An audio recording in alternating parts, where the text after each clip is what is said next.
चमोली जी को इस बार घर बैठाएंगे और वो सिर्फ घर बैठकर भाभी जी की सेवा करेंगे। कोई दम नहीं इन बातों में, कोई दिनेश अग्रवाल से बड़ा आदमी नहीं। मेरा चुनाव भी कांग्रेस के विरुद्ध। मैंने कहा ना कि अभी 10 साल तक धर्मपुर विधानसभा में भारतीय जनता पार्टी के सामने कोई चुनौती नहीं, मेरे रहते हुए कभी आकर समाप्त नहीं हो सकता। ये छोटे छोटे दल लड़ेंगे, आप भी लड़ी थी पिछली बार 3000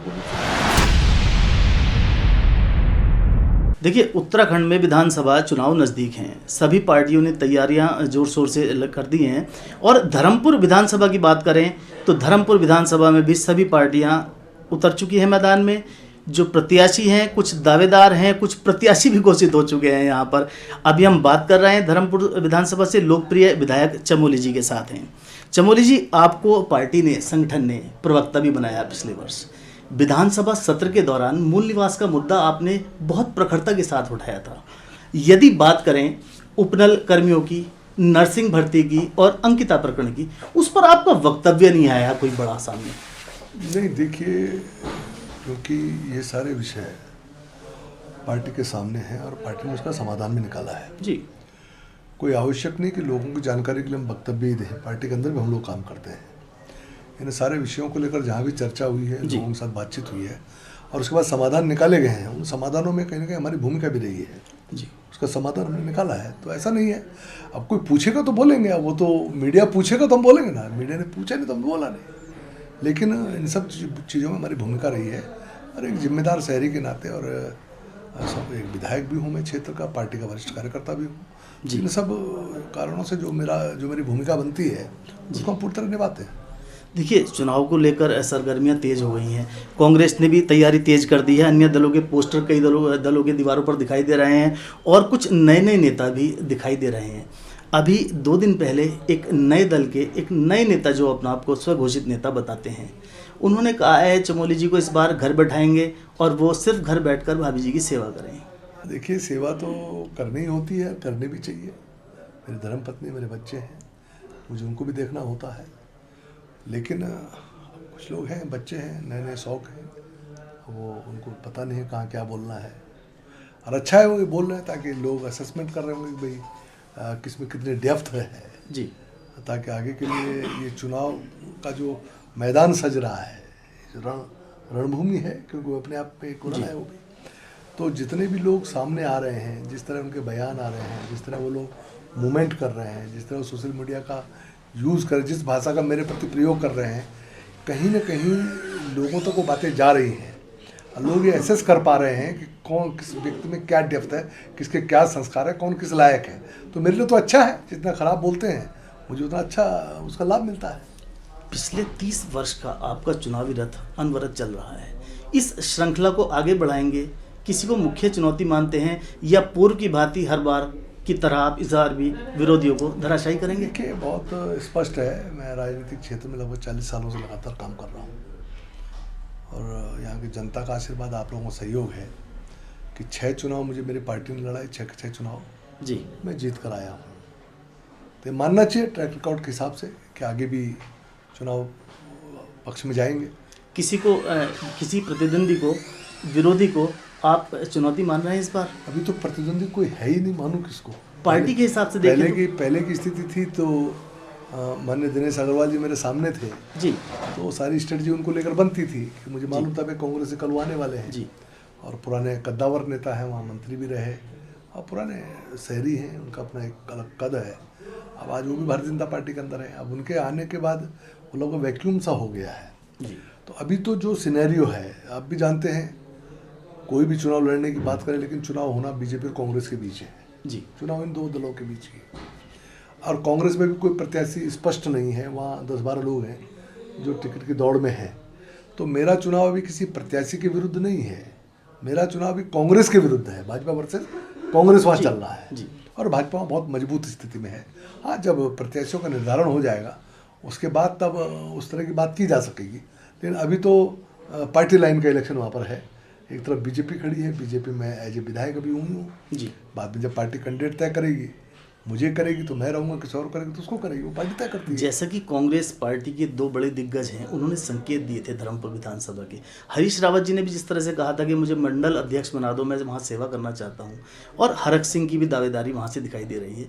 इन दोनों में से आपको प्रतिद्वंदी के तौर पर अगर आप देख रहे हैं तो क्या किस मैं समझता हूँ कोई दम नहीं है इन बातों में, कोई दिनेश अग्रवाल से बड़ा आदमी नहीं है वहाँ पर जी। आज कोई आ जाए और कल सोचे मैं यहाँ का नेता बन जाऊँगा, जैसे धर्मपुर विधानसभा कम से कम इस तरह की विधानसभा नहीं है। छोटी विधानसभा में मैनेज हो जाता है, लेकिन धर्मपुर बहुत बड़ी विधानसभा है, 251 बूथ है, इतना आसान नहीं है। कांग्रेस के लिए बूथों पर कार्यकर्ता खड़े करने के भी इस समय संकट खड़ा है जो मैं देख रहा हूँ। तो सिर्फ कह देने मात्र से कि हम लड़ जाएंगे, हम बन जाएंगे, चुनाव नहीं पार तो ये मान लिया जाए विजय स्ट्रीक जिस तरह से चल रही थी चलती रहेगी, या टूटने की कुछ है संभावना? मैंने कहा ना कि अभी 10 साल तक धर्मपुर विधानसभा में भारतीय जनता पार्टी के सामने कोई चुनौती नहीं है, कम से कम 10 साल तक। उसके बाद परिस्थितियाँ बदलेंगी, क्या होगा मैं नहीं कहता, क्योंकि अभी नया परिसीमन आएगा, उसके बाद नई स्थितियाँ बनेंगी भविष्य में। लेकिन अभी फिलहाल जो प्राइमा फेसी जो मैं समझ सकता हूँ, जिस तरह का माहौल दिख रहा हूँ, 10 साल तक बीजेपी को वहाँ पर कोई डिफीट नहीं दे सकता, बीजेपी का वर्चस्व रहेगा। जी, जिस तरह से एक नया दल है आज़ाद समाज पार्टी, दलित और मुस्लिम वोट समीकरण की बात कर रहा है, अपने पक्ष में लेने की बात कर रहा है, चूँकि 40% लगभग वोट बैंक, 40% से ऊपर है दलित और मुस्लिम वोट बैंक, उसको साधने का प्रयास कर रहा है। क्या मानते हैं वो साध पाएंगे? आपको टक्कर देने की कोशिश करेंगे? इतना आसान काम है क्या? आप क्या समझ रहे हैं? इतना आसान होता है क्या?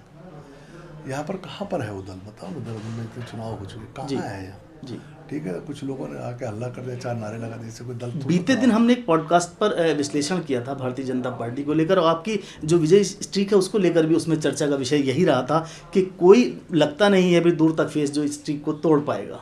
देखिए क्या है, इस समय बीजेपी वर्सेस चल रहा है, स्वाभाविक बात है। 2 बार सरकार बना चुके हैं, तीसरी बार हैट्रिक के लिए हम लोग जाएंगे जी।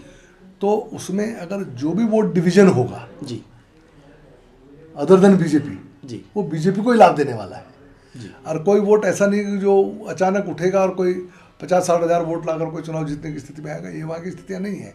ये छोटे छोटे दल लड़ेंगे, आप भी लड़ी थी पिछली बार, 3000 वोट भी सिमट गई थी, और तमाम लोग लड़ते हैं अन्य दलों से, 2-2, 3-3 हज़ार पे सिमट जाते हैं। निर्दलीय लड़े 3-4 हज़ार पे सिमट जाते हैं, तो लेकिन उसका लाभ मिलता है पार्टी को, ऐसा नहीं। वो तो हमारे लिए लाभ की स्थिति है। वो जितना ज़्यादा आगे बढ़ेंगे बीजेपी उतना मजबूत होती चली जाएगी। तो मैं तो चाहता हूँ कि वो और तेज़ी दिखाए, कुछ और काम करे जी, ताकि जो मुस्लिम वोट है, जो दलित वोट है, इसका डिवीज़न हो और हमारे लिए आसान हो सके। तो मैं तो कर रहा हूँ, लड़के बहुत अच्छा है जो कर रहे हैं, हमारे लिए रास्ता खोल रहे हैं। जी। चमोली जी, चूँकि आप प्रदेश प्रवक्ता की भी जिम्मेदारी है आपके पास, यूजीसी को लेकर आपका क्या कहना है? ठीक है, वो थोड़ा गंभीर मसला है और उस पर हम लोग लगातार पार्टी में चर्चा कर रहे हैं और मैं समझता हूँ जल्दी कोई समाधान उसका निकलेगा। क्या समाधान निकलेगा? समण समाज में, ब्राह्मण समाज में भारी आक्रोश है इसको लेकर, और ये राष्ट्रीय स्तर पर बड़ा भारी विरोध हो रहा है, और कई जगह देखने में आया है कि भाजपा के जो पुराने कार्यकर्ता हैं, जो सॉलिड वोट बैंक है, वो नाराज है और कई लोगों ने इस्तीफा भी दिया है पार्टी से। मैं एक बात स्पष्ट करूँ कि पार्टी के इंटरनल मैटर्स भी हैं, लेकिन निश्चित तौर पर सब पर पार्टी की दृष्टि है, पार्टी सब चीज़ों को देख रही है, उसके बाद पार्टी कोई ना कोई रास्ता निकाल लेगी। आपको क्या लगता है किस तरह से रास्ता निकलेगा? ओबीसी को साधने के लिए SC/ST के साथ ओबीसी को भी जोड़ा गया है यूजीसी में, तो ये राष्ट्रीय नेतृत्व को आपको लगता नहीं है ऐसा करना चाहिए था? ओबीसी को लाभ देने के लिए अन्य कोई योजना भी लाई जा सकती थी। आपको देखिए क्या है, पॉलिटिकल सिनेरियो में बहुत सारी चीज़ें होती हैं। आपको याद होगा एक बार बड़ा कांग्रेस ने प्रोपेगेंडा किया, जो इंडी गठबंधन ने, कि भाजपा आएगी तो आरक्षण समाप्त हो जाएगा। बहुत बड़ा प्रोपेगेंडा हुआ जी। माननीय मोदी जी ने खुलकर सामने आकर कहा कि मेरे रहते हुए कभी आरक्षण समाप्त नहीं हो सकता। संघ ने भी उसका पक्ष लिया, तो इस तरह की स्थितियां भी आई हैं जी। तो ये वर्तमान में जो चल रहा है, तो कहीं ना कहीं इसका भी समाधान निकलेगा। आप ये भी तो देखिए ना, किसी सवर्ण समाज के लिए हमने जो EWS है उसको 10% का आरक्षण दिया है, ये भी इसी दल ने दिया ना जी, और तो साहस नहीं कर पाया। बिल्कुल दिया है। हमने महिलाओं को राजनीति में आरक्षण देने जा रहे हैं, ये भी हमने दिया है जी। तो ऐसा नहीं है, हम बाकायदा जो भी पिछड़ा वर्ग है, दलित वर्ग है, आदिवासी हमने राष्ट्रपति बना दिए जी, सम्मान देने का काम किया है। दलितों में पंचतीर्थ का स्थापना हमने की है, डॉक्टर भीमराव अम्बेडकर को सम्मान देने का काम हम लोगों ने किया है। तो ऐसा नहीं है कि हम उनको कोई उनसे बाहर हैं और कोई सवर्णों से बाहर है जी। हम सबको समदृष्टि से देखते हैं और सबके लिए जो जो किया जाना चाहिए वो करते हैं। अब एक सिचुएशन सामने आई है, अब थोड़ा वेट कीजिए, उसका भी कोई समाधान निकलेगा। धामी सरकार की उपलब्धियों की बात करें तो बीते कार्यकाल की कोई महत्वपूर्ण 3 उपलब्धि जिससे जनता को लाभ मिला हो। देखिए, एक सबसे बड़ा जो ऐतिहासिक काम हुआ है वो हुआ है यूसीसी। संविधान की भावनाओं के अनुरूप ये उत्तराखंड पहला प्रदेश है जिसने यूसीसी लागू किया, और आज 2 दिन बाद उसका 1 साल पूरा होने जा रहा है 27 तारीख को। हमने सक्सेसफुली उसको लागू किया है। कहीं पर भी कोई रिएक्शन नहीं आया, कहीं पर भी कोई शिकायतें उसकी नहीं आई। ये अपने आप एक बड़ी उपलब्धि है, और पूरे देश के अंदर हम एक पायनियर स्टेट बन पाए हैं, जो यूसीसी को लागू कर पाए हैं, और बाकी के प्रदेश भी अब धीरे धीरे उस ओर आगे बढ़ रहे हैं। तो कहीं ना कहीं हमने पहल के एक तो बहुत बड़ा ऐतिहासिक कार्य हमने ये किया है। दूसरा, जो हमने धर्मांतरण कानून लेकर आए, आज इस समय सब हिंदू सम्मेलन चल रहा है, मैं उससे होकर जी बिल्कुल, तमाम विषय सामने आ रहे हैं। किस तरह से लोग अपने नाम और पहचान बदल कर धर्मांतरण कराने की कोशिश करते हैं, किस तरह से लव जिहाद का मामला चल रहा है, इन सब को रोकने के लिए हम लोगों ने कानून लाए हैं। ये भी एक बड़ा काम यहाँ पर हुआ है। आपने देखा जिस तरह से लैंड जिहाद, सरकारी भूमियों को किस तरह से मज़ारों के नाम पर कब्जा किया जाता रहा है, हमने उस पर रोक लगाई है। तो बहुत सारे मसले हैं जो मेरी सरकार ने तय किए हैं जी, और बहुत सक्सेसफुली उनको लागू भी किया है। जी, माघ मेले की बात करें, अभी प्रयागराज में माघ मेला हुआ, वहाँ पर जो शंकराचार्य हैं उनके शंकराचार्य नाम को लेकर भी विवाद हुआ है काफ़ी, भाजपा सरकार पर निशाना साध रहे हैं। देखिए, मैंने भी वो सारा वीडियो और वो सब चीज़ देखी है। शंकराचार्य जी का प्रत्यक्ष रूप से किसी ने विरोध नहीं किया, किसी ने अपमान नहीं किया। माघ मेले में कानूनी दृष्टि से लॉ एंड ऑर्डर को बनाए रखने के लिए एक अनुरोध वहाँ एडमिनिस्ट्रेशन ने किया था कि आप पैदल जाकर वहाँ पर स्नान कर लीजिए जी। उनके अनुयायियों ने उसका विरोध किया और उन्होंने वहाँ पर जिद्दोजहद हुई, और जब जिद्दोजहद होगी तो जिला प्रशासन और पुलिस उनके बीच एक झड़प भी हुई, झड़प ही कह सकते हैं, खींचतान हुई है। तो उसको लेकर चीज़ें बिगड़ी हैं। शंकराचार्य जी को भी मान सम्मान पर ठेस लगी होगी, तो हम समझ ही सकते हैं। आज वो धरने पर बैठे हुए, लेकिन मेरा ये मानना है कि वो धर्म गुरु हैं, हमारे आराध्य हैं। हम लोग शंकराचार्यों को मानते हैं, सनातनी हैं हम लोग। हमको कोई भी ऐसा कदम नहीं उठाना चाहिए जिससे कि सनातन बटे।